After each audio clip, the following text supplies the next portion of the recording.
দর্শক, আপনারা একটি বিশাল র্যালি দেখতে পাচ্ছেন। এটি চাঁদপুর 4 ফরিদগঞ্জের জামাতের শেষ দিনের একটি চমক। ফরিদগঞ্জের ইতিহাসে জামাতের সবচেয়ে বড় একটি র্যালি আমরা দেখতে পাচ্ছি।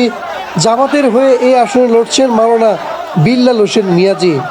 এছাড়া এই আসনে ধানের শীষের প্রতীকে রয়েছেন লায়ন হারুনুর রশিদ এবং বিএনপি থেকে বহিষ্কৃত নেতা এম এ হান্নান রয়েছেন স্বতন্ত্র প্রার্থী হিসেবে চিংড়ি মাছ নিয়ে।